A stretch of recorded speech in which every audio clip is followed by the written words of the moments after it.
Hey everybody, it's Jason with Parallel Reality coming back with you here today with an article from the New York Post with an extra article from Breitbart that I'll use to point something out as well. But the New York Post article is from September 15th, and it's one of those climate change articles, and I'm just going to say hi to the wiki note that's going to pop up on this video because it will inevitably be there when you say something that the left doesn't like.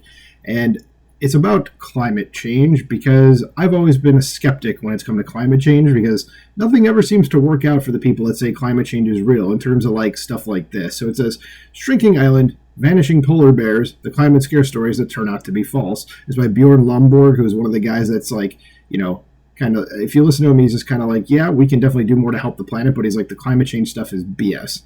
And I've kind of always thought that too, like when you see people like Obama, like climate change is real, but I'm going to go buy an oceanfront property that if the ocean rose like 4 feet, my property would be underwater, basically, you know, or stuff like that. Or you hear like the people that are like, we need more trees and stuff like that. And it's like, there's more trees now than there's ever been in the history of humanity, you know. So let's get into this article and we'll subsidize it with the Breitbart article that is attached up there as well, because there's something to point out there and you can kind of see what's written there in terms of predictions for climate change. That's another reason why I don't really believe in it, is that, as that article from Breitbart will show, that they've never been right about a single prediction.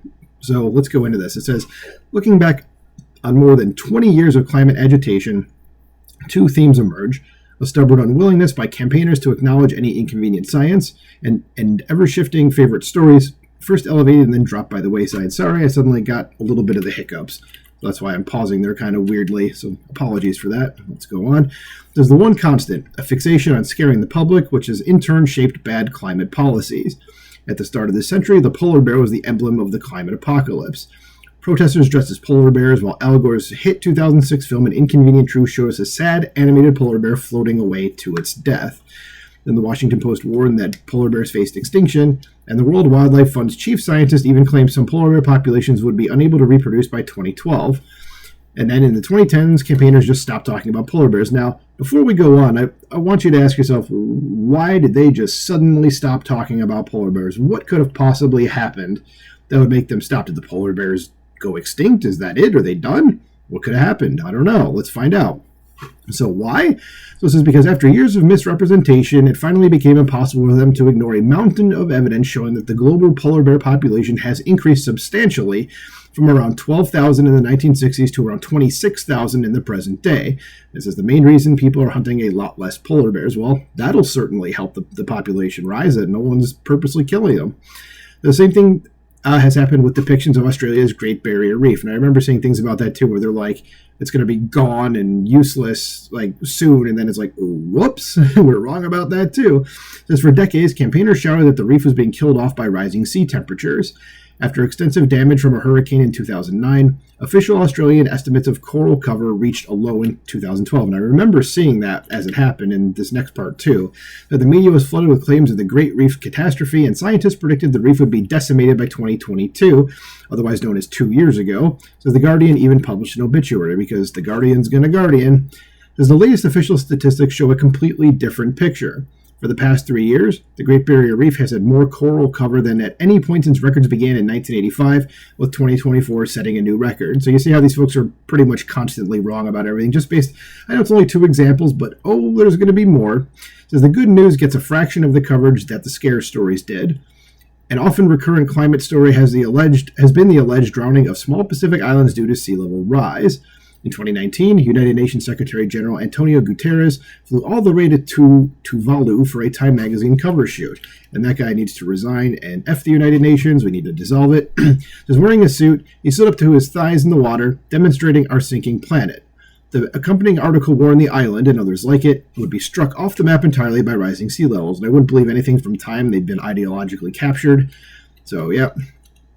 So let's go on. It says this summer, the New York Times finally shared, the New York Times, another bastion of truth. They shared what it called surprising climate news. Almost all atoll islands are increasing in size. In fact, the scientific literature has documented this trend for more than a decade. So while rising sea levels do erode land, additional sand from old coral is washed up on low-lying shores.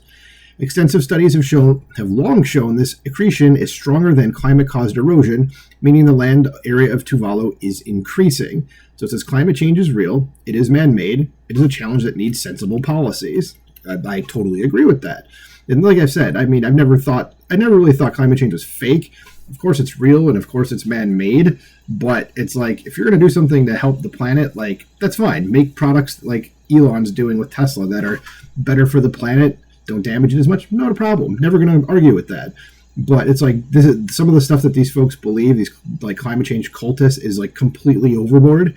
That's where I have the problem. It says, but campaigners do cause a massive disservice by refusing to acknowledge evidence that challenges their intensely doom-ridden worldview. That is correct. So it says, all these misguided claims add up and have shaped the climate panic that has led to politicians passing climate legislation that now costs the world more than $2 trillion annually for a tiny benefit. As today, killer heat waves are the new scare story and the latest example of willful blindness of the bigger picture. Recently, President Biden claimed extreme heat is the number one weather-related killer in the United States. He is wrong by a factor of 25, that is to say he's massively wrong. As while extreme heat annually kills nearly 6,000 people, cold kills 152,000 Americans each year, of which 12,000 die from extreme cold. Yeah, I'd say the cold is probably, always will be, much more of a threat. It says, despite rising temperatures, age standardized, I can say that right, extreme heat deaths have actually declined in the U.S. by almost 10% per decade, and globally by even more, largely because people who are more prosperous are better able to afford air conditioners. If 6,000 If 6,000 heat wave deaths are a genuine priority, a sensible response would be to ensure American electricity remains cheap, so it's not just the rich who can afford to keep air conditioning running. And like, if these climate change people get their way and actually get communism in the country, well, they're the only ones that are going to have that, and it's going to be a problem again. It says the same policy prescription would hold if President Biden were to pay attention to the 152,000 Americans dying each year from the cold.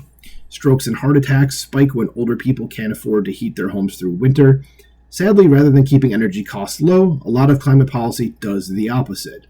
It is hard not to see a pattern of climate-alarmed campaigners scaring people witless and choosing to ignore inconvenient science for as long as they can, which is what they do right now, before simply switching to a new climate fright when it becomes too awkward not to. But scare campaigns have consequences. They leave everyone, and especially young people, distressed and despondent. Fear leads to poor policy choices. It also leads to the dark side, like Western governments spending trillions of dollars on ineffective climate responses, which is just what's happening now. Like, nothing, it's just more taxes for you and more communism. That's it.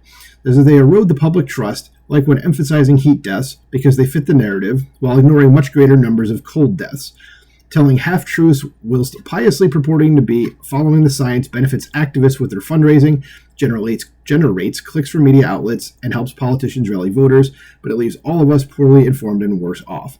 And by the way, again, this guy Bjorn Lomborg, just so you know, because a lot of folks with the climate thing, if you're not like, they're going to be like source, or like, what does this guy do? They're going to try to like do the whole credentialism sort of thing. So just so you know, it says he's the president of the Copenhagen Consensus, visiting fellow at Stanford University's Hoover Institution, and author of False Alarm and Best Things First. So this guy has credentials, so try another fight with this dude. It's not me here, it's this guy.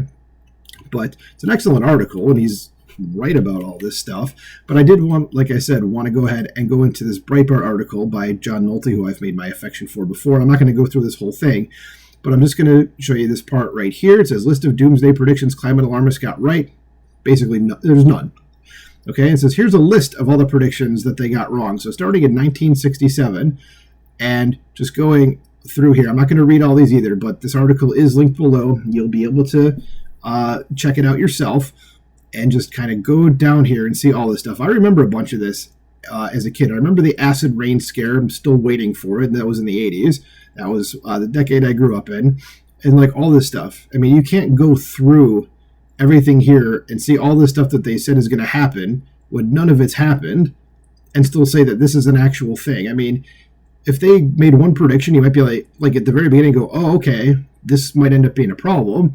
They do a second one, you're like, okay, well, you guys weren't right about the first one, maybe right about this one. But every single time they make a prediction and it doesn't come true, then like, at what point do we go that these guys are just kooks?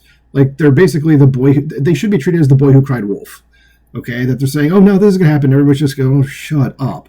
Okay, But just to show you, they are over 54 in their predictions, okay? So this isn't like one time or twice. They said this or 3. This is 54 times now.